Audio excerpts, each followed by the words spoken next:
द्रव्य के बारे में जाना। अब यहाँ पर जीव और अजीव तत्व के बारे में बताया जा रहा है। द्रव्य में और तत्व में थोड़ा सा भावात्मक अंतर होता है, लेकिन ये तत्व भी जीव और अजीव से ही बनते हैं।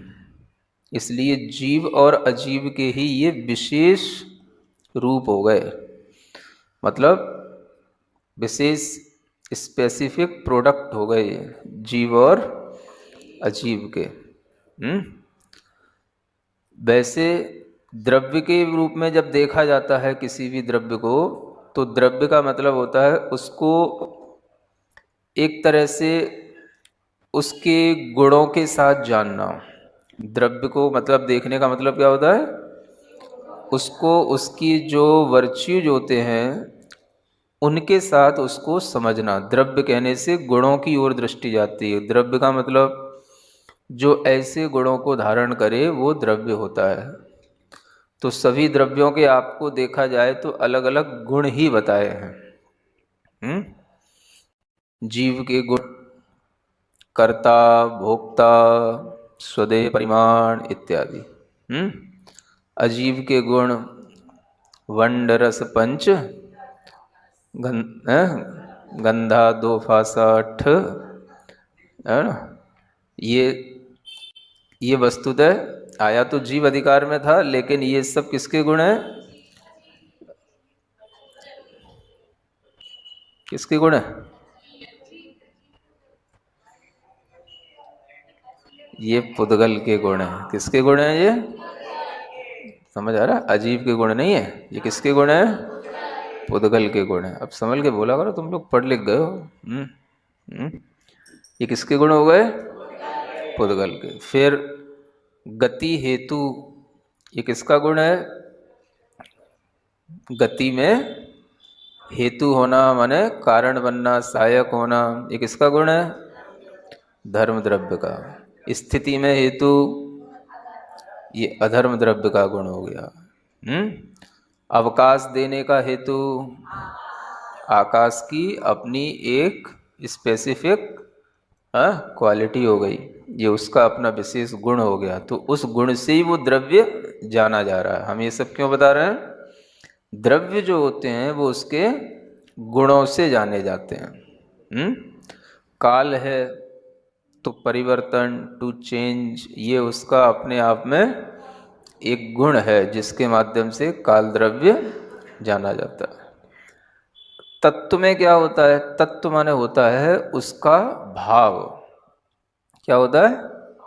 तत्व माने उसका जो भाव है ना।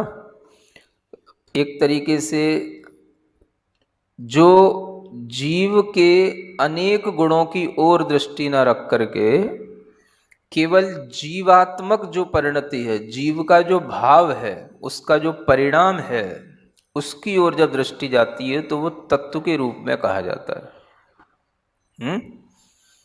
मतलब जैसे हमने कहा जीव का भाव क्या होगा, तो एक तरीके से जीवत्व, माने जीवपना, एक तरीके से वो क्या हो गया, तो वो हो गया उसका चैतन्य भाव, चेतना के रूप में, है ना।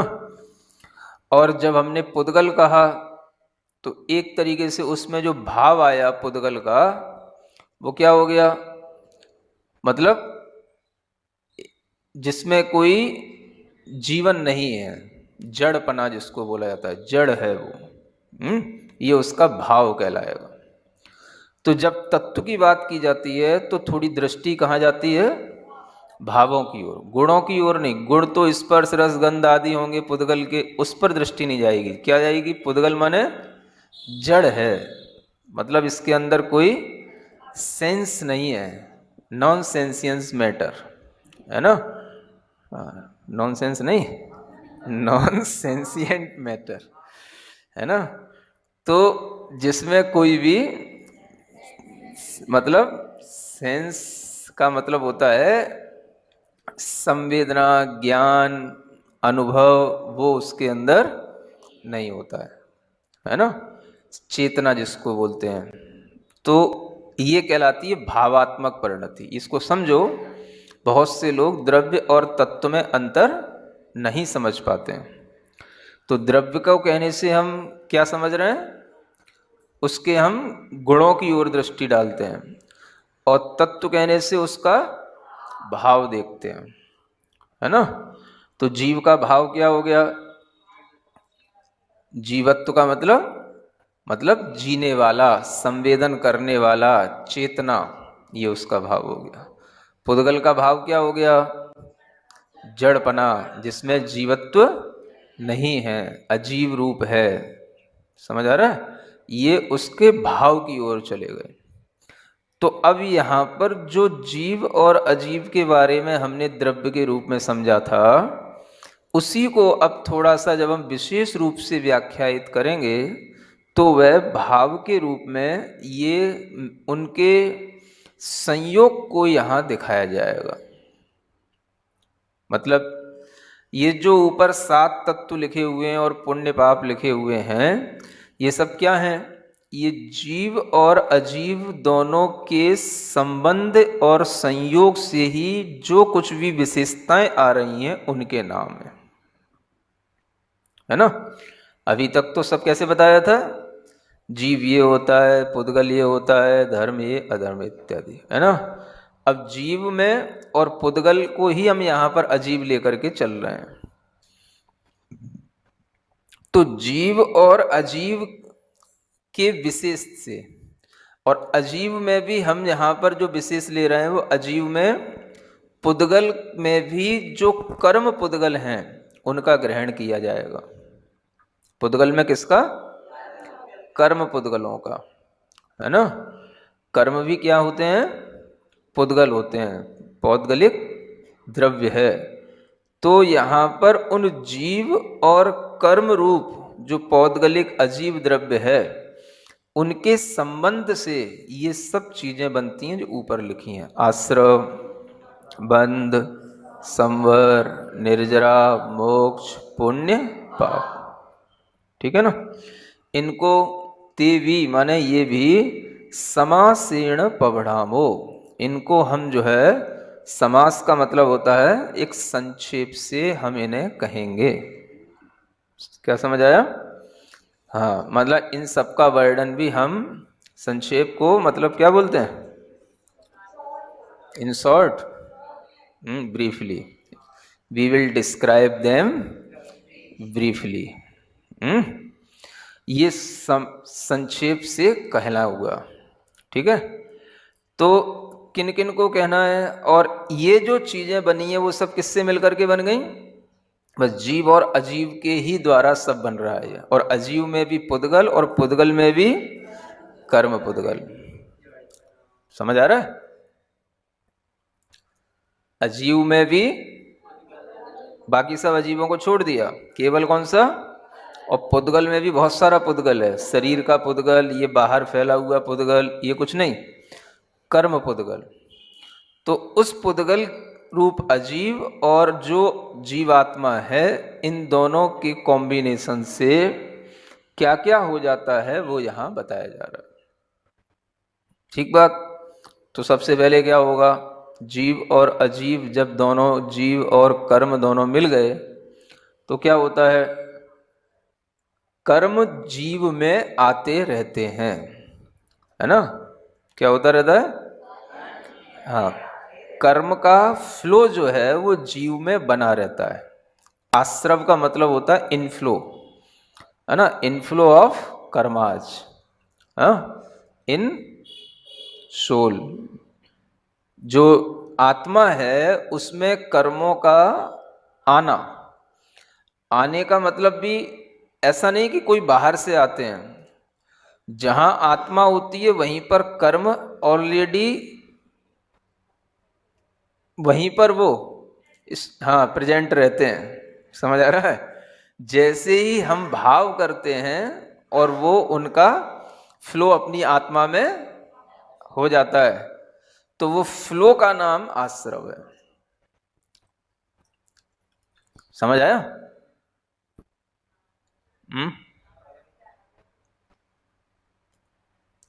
जैसे ही हमने भाव किया वो हमारी आत्मा में आ गया। आ गया तो बंध गया। समझ आ रहा है? तो ये हो गई bondage, bondage of karma with soul. ये क्या हो गया? बंध। समझ आ रहा है? फिर जब हमने किसी प्रोसेस से उसको टू स्टॉप इट थोड़ा सा रोका, तो ये क्या हो गया? संवर। फिर संवर होने के बाद में जो हमारे अंदर पहले से कर्म बॉन्डिंग को प्राप्त थे, उन्हीं को हमने कुछ क्या किया? थोड़ी सा उनको हमने कुछ अलग किया, है ना? थोड़ा सा उनको हमने डिसॉल्व किया, तो ये हो गया उसकी निर्जरा। और फिर जो है क्या हो गया? जब वो कर्म पूरे के पूरे आत्मा से हट गए, छूट गए, है ना, तो वो हो गया मोक्ष। समझ आया? इसको सॉल्वेशन बोलते हैं, लिबरेशन बोलते हैं, मुक्ति बोलते हैं। हाँ, तो इसका नाम ही मोक्ष है। तो ऐसे ही 7 तत्व होते हैं। हो गए ना 7 तत्व? जीव, अजीव, आश्रव, बंध, संवर, निर्जरा, मोक्ष। ठीक है ना? और ये सातों ही तत्व हर आत्मा के अंदर है, होते हैं। हर आत्मा इन 7 तत्वों को समझ सकता है, जान सकता है। लेकिन मुख्यतः से हर संसारी आत्मा में क्या चल रहा है? जीव है, कर्म है, आश्रव है, बंध है, निर्जरा भी चलती रहती है। ठीक है ना? मोक्ष नहीं होता। निर्जरा तक तो तत्व सब उपलब्ध ही है, संवर भी नहीं होता। थोड़ा बहुत जितना रुकता है उससे ज्यादा बांध लेता है वो। तो ये 7 तत्वों में मोक्ष तत्व को छोड़ करके बाकी सब तत्वों का थोड़ा बहुत क्रम चलता रहता है, सब में चल रहा है। समझ आ रहा है? अब वो आत्मा चाहे एक इंद्रिय हो या पंचेंद्रिय हो, संगी हो या असंगी हो, सब में ये कार्यक्रम चलता रहता है। क्या समझ आया? आगे समझ में? कि और समझाने की जरूरत है? इजी तो है ही है। कर्मों का आत्मा में आना, आश्रव कर्मों का आत्मा में बंधना, बंध कर्मों का आत्मा में आना रुक जाना, संवर कर्मों का आत्मा से थोड़ा सा झड़ जाना, निर्जरा और कर्मों का आत्मा से पूरा हट जाना, मोक्ष। ठीक है? जैसे मान लो ये हॉल है, लोग आ रहे हैं, एंट्री हो रही है ना? आश्रव हो रहा है। क्या हो रही है? और आकर के बैठ गए। क्या हो गया? बंद हो गया। ठीक है ना? दरवाजा बंद हो गया। तो क्या हो गया? अब बंद तो हो गया, अब आश्रव होता जा रहा है, बंद होता जा रहा है। मान लो हॉल भर गया, दम घुटने लगी, फिर क्या करना पड़ेगा? क्या करना पड़ेगा? कहीं ना कहीं दरवाजा बंद करना पड़ेगा कि भाई लोग आते ही जा रहे हैं, आते ही जा रहे हैं, इन्हें पहले इनको कैसे निकालेंगे? पहले आने वालों को रोको। इनको बाद में निकलेंगे, ये तो उठना ही नहीं चाह रहा, ये तो बैठे हुए हैं। और आने वालों की तादाद बढ़ती चली जा रही है, तो पहले किसको कंट्रोल करो? तो बस वहां पर जो हमने शटर लगा दिया है, वो क्या हो गया? संवर। टू क्लोज द डोर, ये हो गया संवर। और फिर जो यहां बैठे थे, फिर इनको पिछले वाले गेट से हाँ, इधर से निकलो अब तुम थोड़ा थोड़ा करके। समझ आ रहा है? फिर उनको थोड़ा थोड़ा करके इधर से निकाला, और उतने ही निकले जितने की मतलब, हाँ अब बैठने लायक हो गए, है ना? तो उतना हो गया निर्जरा। समझ आ रहा है? और फिर जो है बिल्कुल ही खाली कर दिया, भाई तुम पूरा ही खाली कर दो अब, है तो क्या हो गया? मोक्ष, एम्प्टी रूम। क्या हो गया? मोक्ष हो गया। समझ आ गया? ऐसे ही आत्मा में क्या होता रहता है? कर्मों का आना जाना हमेशा चलता रहता है ना? बनते भी रहते हैं, छूटते भी रहते हैं, बहुत सारे कर्म हमेशा निर्जरित भी होते रहते हैं, निर्जरा भी होती रहती है। समझ आ रहा है? कुछ कभी रुक भी जाते हैं, कुछ बनते भी रहते हैं, हर समय पर ये फ्लो बना रहता है। समझ आ रहा है? इसी में बस पुण्य और पाप जब ये दो चीजें और जुड़ जाती हैं तो ये पदार्थ कहलाने लग जाते हैं। क्या बोलते हैं इनको? पदार्थ। 9 पदार्थ हो गए। 7 तत्व में दो चीजें और जोड़ दी, पुण्य एंड पाप, तो क्या हो गया? ये पदार्थ हो गए। ऐसे ये 9 पदार्थ और 7 तत्वों को जीव और अजीव का विशेष ही कहा जाता है, क्योंकि ये सब जीव और अजीव के बिना नहीं होते हैं। अब इसमें एक का काम नहीं है ये। 7 तत्वों के साथ जब ये 2 तत्व जुड़ जाते हैं तो पदार्थ का मतलब हो जाता है कि अब इन को हम एक पुण्य और पाप, बस 2 ही पदार्थों के रूप में देखेंगे, माने 2 ही रूपों में देखेंगे, तो ये पदार्थ कहलाता है। यानी हर चीज में जैसे आश्रव है, पुण्य का आश्रव के पाप का, बंध तो पुण्य का के पाप का, संबर पुण्य का पाप का, निर्जरा किसकी, मोक्ष किसका। तो जब हम पदार्थ की ओर दृष्टि डालते हैं तो हर चीज हमें या तो पुण्य रूप दिखेगी या पाप रूप दिखेगी, है ना? तो पुण्य पाप के साथ इन्हीं को पदार्थ कहा जाता है। यहां तक कि जीव और अजीव को भी, जैसे पुण्य जीव है कि पाप जीव है, ऐसा ही बोला जाता ना? हाँ, तो ये पुण्यात्मा जीव है, पापात्मा जीव है। समझ आ रहा है? तो जीव में भी आ जाता है ये, तो वो पदार्थ हो जाएगा जब पुण्य और पाप के साथ जोड़ेंगे। तो कर्म में भी ये पुण्य कर्म है कि पाप कर्म है? हाँ देखो, जो भी बंधा है, निर्जरा तो सबकी कर्म होती है और मोक्ष सबसे ही मुक्ति लेनी पड़ती है। क्या समझ आ रहा है? 2 प्रकार के कर्म है कि नहीं? पाप भी कर्म होते हैं और पुण्य भी कर्म होते हैं, हैं? नहीं, मोक्ष में तो दोनों ही कर्मों से मोक्ष चाहिए। समझ आ रहा है?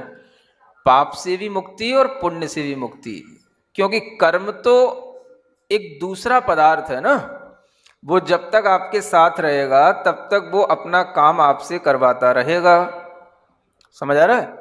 और दूसरी कोई भी चीज अपने पास जब तक रखोगे तब तक सुखी रहोगे नहीं। क्या समझ आ रहा है? जो अपनी चीज है बस वही आपके पास रहेगी तो आप सुखी रहोगे, और दूसरी चीज अपने पास में रखोगे तो दुखी रहोगे। अब वो दूसरी चीज बुरी भी होती है, अच्छी भी होती है। अच्छी आप रखना चाहते हो, बुरी को छोड़ना चाहते हो, लेकिन वो अच्छी भी जो है छोड़ने के लिए ही होती है, क्योंकि वो अपनी नहीं है। हंस रहे हो? समझ आ रहा है? क्योंकि जो हमारे लिए अच्छा लग रहा है वो भी हमें कहीं ना कहीं बंधन के लिए कारण हो रहा है। समझ आ रहा है? अच्छी चीज भी हमारे लिए बंधन का कारण होती है, बुरी चीज तो बंधन का कारण होती है, अच्छी भी होती है ना? मान लो आप बुरी चीजें नहीं खाते हो, समझ आ रहा है, लेकिन अच्छी भी अगर खाने के लिए आप अपने मन में राग रखते हो तो वो भी बंधन ही तो है। क्या समझ आ रहा है? हम बुरी चीज तो नहीं खाते हाँ, लेकिन अच्छी भी खाने का जो राग है, अच्छा भी पहनने का राग है, अच्छे भी संबंध बनाने का राग है, वो भी हमारे लिए बंध का ही कारण होता है, वो भी हमारे लिए पराश्रितता का कारण ही होता है। तो अच्छे को भी हमें छोड़ना पड़ता है। समझ आ रहा है? भगवान ने भी छोड़ा, इतना अच्छा समूह शरण छोड़ना पड़ता है कि नहीं? बताया था कि नहीं दीपावली के दिन? हम्म? कितना बड़ा समूह शरण, असंख्यात लोगों का भला हो रहा है, और आप कहाँ जा रहे हो भगवान? नहीं समझ आ रहा? कितने? संख्यात नहीं, हाँ, असंख्यात देवी देवियां, बिल्कुल छकाछक भरा रहता है हमेशा। और फिर भी भगवान अपने टाइम पर छोड़ करके चल देते हैं। तो अच्छी चीज भी छोड़नी पड़ती है, पड़ती है। और जो स्वयं अपनी समझदारी से छोड़ देता है, तो उसके लिए उस अच्छी चीज से भी मुक्ति मिलती है। समझ आ रहा है? नहीं आ रहा? आपको कोई चीज अच्छी लग रही है, अच्छा लग रहा है, तो वो भी तो एक बंधन हो जाता है ना? तो वह भी हमें एक तरीके से पराश्रितता का कारण होने से छोड़ना ही होता है। हाँ, इसलिए समझदार लोग अच्छा और बुरा सब कुछ छोड़ते हैं, तभी छोड़ना माना जाता है। अब बताओ, किसी के लिए ग्रह का त्याग हुआ, ग्रह किसी ने छोड़ा, अपने संबंधियों को छोड़ा, तो अच्छा छोड़ा कि बुरा छोड़ा? बुरे थे इसलिए। ए, ए, समझ आ रहा है कि नहीं? तो अच्छा होकर के भी छोड़ना होता है कि नहीं होता है? हम्म? क्या समझ आ रहा है?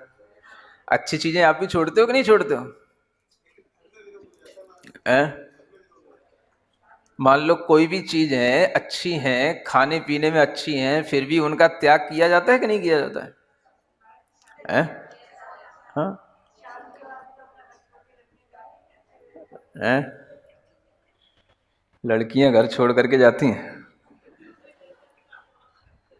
समझ आ रहा है? तो एक तरह से अच्छे और बुरे दोनों से मुक्ति मिलना चाहिए, है ना? केवल बुरी चीज से मुक्ति बड़ी बात नहीं है। अच्छे बुरा सब कुछ जो हमारे अंदर दूसरा है, वो सब दूसरी चीजों को छोड़ना, पुण्य कर्म भी छोड़ना, पाप कर्म भी छोड़ना, और सबकी निर्जरा बाद में होती है, सबसे मुक्ति बाद में मिलती है ना? नहीं तो फिर ये हो जाएगा कि सिद्ध भगवान के पास पुण्य कर्म बैठे हैं और पाप कर्म छोड़ दिए उनने, तो उनके पास कोई भी कर्म नहीं है। हाँ, फिर वो पुण्य कर्म अपना फल दिखाएंगे, पुण्य अपना काम करवाएंगे। तो फिर जो है, उन पुण्य के कारण से उनको फिर संसार में कुछ ना कुछ अच्छा करना पड़ेगा। तो इसलिए सब छोड़ना पड़ता है, अच्छा भी बुरा भी। ठीक बात? ये तो सब बच्चों वाली बातें हैं। अच्छे काम, दान करना, पुण्य करना, ये कब तक करते रहोगे? हैं? जब दान कर कर के भी आदमी बड़ा हो जाता है, तो फिर दान करता नहीं है, फिर दान लेने लग जाता है। नहीं समझ में आया? है? या कोई भी अच्छा काम आप दान कर रहे हो, पुण्य कर रहे हो, तो उसको करते करते भी आपको कभी संतुष्टि नहीं हो रही है, तो इसका मतलब है कि वो काम भी हमारा कोई लक्ष्यभूत कार्य नहीं है ना? अच्छे काम तो करके भी विश्राम लेना ही पड़ता है। कब तक आप अच्छे कामों में लगे रहोगे? कब तक अच्छे काम करते रहोगे? कभी ऐसा टाइम आता है कि भैया अब हमें कुछ नहीं करना, सब कर लिया हमने। ऐसा नहीं होता? हाँ, तो वो कब होता है? जब मैच्योर हो जाते हैं तब। जब मैच्योर हो जाते हैं तब फिर जो है, हाँ भैया सब कर लिया। कुछ बड़े लोग हो जाते हैं ना घर में, हाँ भैया सब खा पी लिया, सब देख लिया, सब कर चुके हैं, तुम्हारे दिन है, तुम करो, हम सब देख रहे हैं। समझ आ रहा है? तो उन्होंने ऐसे लोगों को जो थोड़ा अधिक मैच्योर हो जाते हैं, तो फिर उन्हें ना कुछ खाने पीने का शौक रह जाता है, ना कुछ पहनने ओढ़ने का शौक रह जाता है। देखते सब रहेंगे, सब बच्चे सब कर रहे हैं, अब ठीक है भाई तुम्हारी उम्र है तुम करो, हमने तो सब कर लिया। क्या समझ आ रहा है ना? तो वो भी छोड़ना पड़ता है कि नहीं? बस ऐसे ही है, व्यवहार में भी सब छोड़ना पड़ता है। तीर्थंकर होते हैं, कितना अच्छा सब कुछ होता है, वैभव चक्रवर्ती होते हैं, इतना वैभव होता है, सब अच्छा ही होता है कि नहीं होता? पुण्य है, वो पुण्य को भी छोड़ करके जाते हैं कि नहीं? पुण्य से ही तो सब वैभव मिलते हैं, पुण्य को ही छोड़ दे कि नहीं? तो यही तो पुण्य को छोड़ना, पाप को क्या छोड़ना है? पाप से तो सब अपने आप छूट जाता है और पुण्यात्मा, हाँ, पुण्य से मिला है फिर भी उस पुण्य को छोड़ता है। ये बड़ी बात होती है ना? क्या समझ आया? जिस पाप के कारण से तो कुछ मिला ही नहीं, कुछ है ही नहीं, तो छोड़ेगा क्या? और पुण्य से सब मिला था फिर छोड़ दिया, तो ही तो वाई वाई होती है, तभी तो कुछ मिलेगा। समझ आ रहा है? तो ये पुण्य का छोड़ना कहलाता है। धीरे धीरे ये बाहरी पुण्य के फल छूटते हैं, फिर बाद में भीतरी जो अपने पुण्य कर्म बंध जाते हैं वो भी अपने आप अरिहंत बनने के बाद छूटते चले जाते हैं। और जब आत्मा सिद्ध बन जाता है तो किसी भी कर्म को अपने साथ लेकर के नहीं जाता, कर्म से बिल्कुल खल्लास होकर के, हाँ खल्लास जानते हो? हाँ, खाली, हाँ खाली से ही खल्लास बना होगा। बिल्कुल खाली होकर के अकेला, चल अकेला, चल अकेला, चल अकेला, बस इतने हो जाता। बस मेला तो सब पीछे छूट ही जाएगा जब तू अकेला चलेगा तो है ना? तो यही आनंद है। ये सब जीव आत्माएं जब तक किसी भी प्रकार के पुण्य पाप का कुछ भी मोह रखते हैं तब तक वो संसार में ही। देखो नाराज क्या है, देखो मोही लोग हैं, सब ये चाहते हैं जैसे हम मोह में कर रहे हैं, जैसे तुम भी अलग क्यों जा रहे हो, सब हमारे साथ करो ना तो सब घर के लोग यही चाहते हैं, नाराज वाराज तो इसीलिए हो जाते हैं। समझ आ रहा है? हमसे, हम मोह में पड़े हैं तो वो अपने आप को ये नहीं समझते कि मोह में पड़े, उन्हें थोड़ा सा बुरा लसा लगने लग जाता है कि तुम हमारे सामने, समझ आ रहा है, हमारे ही जैसे थे, अब तुम इतने ज्ञानी हो गए कि तुम अपनी अलग अलग करने लगे और ऐसा कर रहे हो वैसा कर रहे हो, तो उन्हें उसके कारण से गुस्सा सी या नाराजगी सी आने लग जाती है ना? तो वो ही जो है एक तरह से वो मोह का ही परिणाम होता है। हाँ ठीक बात। ऐसे जो है ये 7 तत्वों का और 9 पदार्थों का विस्तार ही ये सारा संसार है ना? और ये सब जीवों में ये सब चीजें चल रही हैं। आदमी थोड़ा बहुत पुण्य कर लेता है उसका फल भोग लेता है, पाप कर लेता है उसका फल भोग लेता है। तो जो कोई भी जीवों को जहाँ कहीं पर भी थोड़ी बहुत कुछ सुख मिल रहे हैं वो सब उनको किससे मिल रहे हैं? कुछ पुण्य के उदय हैं, और पुण्य का उदय तो किन्हीं भी अच्छे कार्यों से हो जाता है।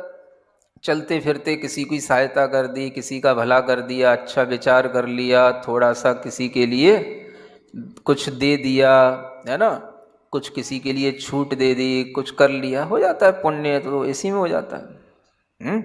जो लोग बुरा नहीं करते तो भी पुण्य करते ही रहते हैं। तो इस तरह से पुण्य पाप के फल से ही ये सारा का सारा संसार चलता रहता है। तो अच्छे में संलग्न हो जाता है, उसके कारण से भी उसका संसार से राग बना रहता है, इसलिए पुण्य को भी छोड़ना पड़ता है। लेकिन पहले पुण्य को नहीं, पुण्य के फल को छोड़ना पड़ता है। पुण्य का फल, अरे जो अच्छा, पुण्य का फल बाहर है, पुण्य भीतर है। हाँ, तो पुण्य को कैसे छोड़ोगे? पुण्य के फल को छोड़ना। समझ आ रहा है? हाँ, आपको पुण्य से सब कुछ मिला खाने पीने को कि नहीं? अब फिर क्यों एक आसन करने बैठ जाते हो, क्यों उपवास करने बैठ जाते हो? हाँ, बताओ बताओ। व्रत करने का क्यों संकल्प ले लिए? सब यहाँ बच्चे बच्चे भी व्रत लेने लगे, अब वर्धमान स्तोत्र के व्रत ले रहे हैं बच्चे बच्चे भी है? तो जब खाने पीने को मिल रहा है, जब घर में है सब कुछ, फिर उपवास की क्या बात हो गई? तो क्या कर रहे हैं? पुण्य के फल को भी छोड़ के देख रहे हैं। थोड़ा कष्ट तो होता है, समझ आ रहा है ना? हाँ, लेकिन वह भी कर्म की निर्जरा का कारण उसी से होता है। तो ये सब पुण्य का फल ही छोड़ना हुआ। और पाप के फल को छोड़ना, वो तो पहले ही छूटा हुआ है ना? और पाप का फल क्या है? तो वो तो फिर ऐसा होगा कि जैसे मान लो आपको कोई रोग हो गया, समझ आ रहा है? आपको कोई रोग हो गया, अब आप वो चीजें खा नहीं सकते हो, तो ये क्या हो गया? ये पाप के फल से छूट गया। ये पाप के फल से छूट गया है। डायबिटीज हो गई, हाँ हाँ, तो अब चाहे दिवाली आए चाहे रक्षाबंधन आए, समझ आ रहा है ना? हाँ, अब मिठाई तो बनेगी घर में, लेकिन तुम्हारे खाने के लिए नहीं होगी। तुम देखो बच्चे खाएंगे। तो देखो किसको छोड़ रहे हैं? पाप का फल जो है वो तो हमारे लिए जबरदस्ती हमें छोड़ना पड़ता है ना? तो जो पुण्य का फल छोड़े वो बहादुर कहलाता है। और जो ऐसी बहादुरी करेगा तो उसको पाप का फल भोगना काहे को पड़ेगा, उसको काहे को डायबिटीज होगी। ये भी बात है, समझ आ रहा है? हाँ, तो ये जो है सिद्धांत है। तो इस तरह से ही जो व्यक्ति जितना छोड़ता है उसको उससे भी ज्यादा और अच्छा सुख भी मिलता चला जाता है। समझ आ रहा है? ऐसा इसलिए जो है पुण्य को भी छोड़ने का जो भाव है वो बहुत ही साहसिक भाव कहलाता है। हर किसी का क्यों पड़ी किसी को भैया? थाली लगी है और हमारा उपवास है। हाँ, और एक के सामने थाली लगी है और उससे खाया नहीं जा रहा है, वो बीमार पड़ा है। दोनों चीजें घर में दिखाई नहीं देती। फिर समझ लो सब अपना अपना कर्म कर रहे हैं, अपना अपना कर्म भोग रहे हैं। एक को थाली लगा लगा के दे रहे हैं और वो जो है उसके पास खाने की हिम्मत ही नहीं है, बीमार में पड़ा है, वो खा ही नहीं सकता। और एक के पास थाली लगी है, वो उसने त्याग कर रखा है, मुझे देखना ही नहीं थाली की तरफ।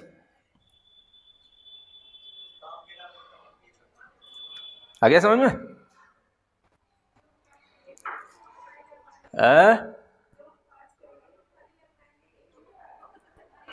अरे उपवास करेंगे, थाली लगवाएंगे नहीं, थाली उनके लिए देख रही होती है।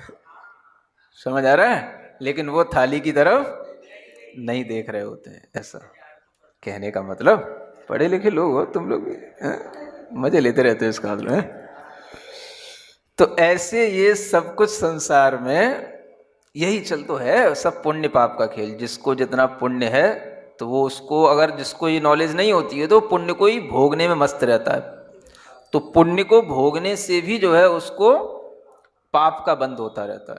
तो इस कारण से वो बीमार पड़ जाता है, रोगी बन करके मरना पड़ता है फिर उसको, है ना? तो इसलिए पुण्य को भी थोड़ा छोड़ छोड़ के खाना। आगे समझ में?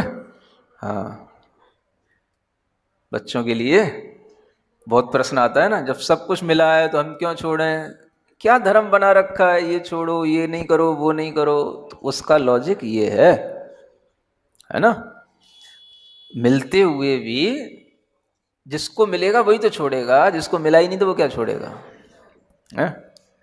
और वो ये सोचता है जब हम भी और हमको और मिल जाए तब हम छोड़ेंगे, तो उसको ना मिल पाता है ना वो छोड़ पाता है। बस, तो हमेशा छोड़ने का नाम ही होता है अपने आप में निर्जरा करना। तो उपवास से क्या होती है? निर्जरा। कौन से कर्मों की? जो पाप हमारे लिए आगामी समय में फल देने आ रहे थे, उन्हें हमने पहले से ही कह दिया, प्लीज गेट आउट। समझ आ रहा है? बस मेरी आत्मा से अपने स्थान को हटा लो, यहां से खाली कर दो, मुझे पता पड़ गया है तुम मुझे दुख देने वाले थे, उससे पहले ही मैंने भगा दिया। इसका नाम है निर्जरा। समझ आ रहा है? To go out before time.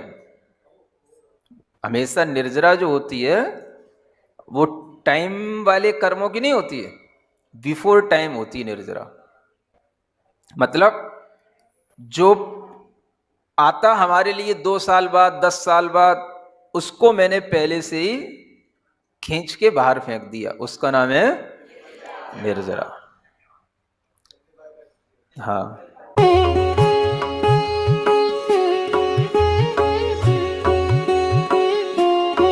परम पूज्य संत शिरोमणि आचार्य श्री 108 विद्यासागर जी महाराज के परम प्रभावक शिष्य परम पूज्य आचार्य श्री 108 समय सागर जी महाराज एवं अरहम योग प्रणेता परम पूज्य मुनि श्री 108 प्रणम्य सागर जी महाराज के मंगल आशीष से अरहम जीव दया भारत संस्कारित और मजबूत जैन समाज के निर्माण हेतु आर्थिक रूप से असमर्थ एवं कठिन परिस्थितियों का सामना कर रहे परिवारों के लिए कर रहा है अद्वितीय सेवा कार्य। आप सभी साधर्मी बंधुओं से अनुरोध है कि आप भी गौग्रास औषधि निधि कोष, बेटा बेटी चिकित्सा निधि कोष, व्रती ब्रह्मचारी भैया दीदी निधि कोष और रोजी रोटी निधि कोष में 2500 रूपए प्रति माह या 1000 रूपए प्रति माह के साथ जुड़कर जीव दया और साधर्मी सेवा के इस पुनीत कार्य में अवश्य सहयोग करें। दान राशि नीचे दिए बैंक डिटेल्स में भेजकर रसीद के लिए व्हाट्सएप नंबर 9310781008 पर अवश्य सूचित करें। अकाउंट नेम ओम अरहम सोशल वेलफेयर फाउंडेशन। संपर्क सूत्र 9310781008। Email ID jeevdaya@arham.yoga।